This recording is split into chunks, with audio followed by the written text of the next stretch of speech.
இந்த எதிர்வு கூறல்கள் வெறுமனே ஒரு சரியான ஒரு விஞ்ஞான ரீதியான தரவுகளின் அடிப்படையில் இந்த எதிர்வு கூறலை நாங்கள் கவனத்தில் கொள்ள வேண்டும். ஒரு பயத்தின் அடிப்படையில் அல்லது சாத்திரங்கள் அது எழுதியிருந்த பேரால் சொல்லுகின்ற எதிர்வு கூறல்கள் எல்லாம் அது சரியா விடையான்றதை நாங்கள் 100% சொல்ல முடியாது.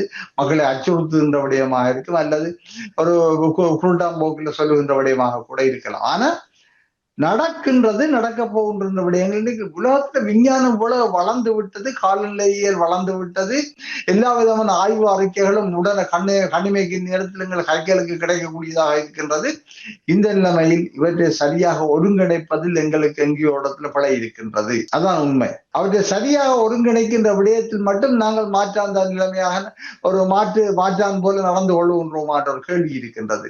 அல்லது எங்களுக்கு எட்டாத விடயம், இந்த திராட்சை பழத்துக்கு ஆசைப்பட்ட நரி மாதிரி எங்களுக்கு தெரியாவிட்டால் அந்த பழம் புளிக்கு பண்ணிட்டு விலத்தி போகின்ற நிலைமைதான் வருகின்றதா கேள்வி இருக்கின்றது.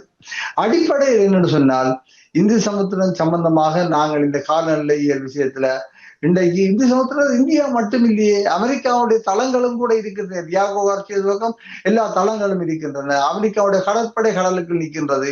இப்படி எல்லாமே நிற்கின்றன. எல்லாருக்கும் தெரியும் தானே இங்க காலநிலையில் என்ன மாற்றங்கள் நடக்கும் என்று சொல்லி. பிரச்சனை என்றால் நாங்கள் எவ்வாறு அவர்களோடு தொடர்பாடுகின்றோம் என்பதுதான் முக்கியமானது. அந்த விஷயத்தில் இலங்கை எங்கோ ஒரு இடத்தில் தவறு விடுகின்றது போலதான் எனக்கு தெரிகின்றது. இவர்கள் அந்த தகவல்களை சரியாக, ஏன்னா இங்க ஒரு இவ்வளவு பெரிய ஒரு சிறிய தீவாக இருந்து கொண்டு இவ்வளவு பெரிய அனர்த்தங்களை எதிர்கொள்ளுகின்றோமே என்று வரைக்குள்ள எங்களுக்கு ஒரு சிறப்பான ஒரு செயலணி இருந்திருக்க வேண்டும் இதற்கென்று சொல்லி.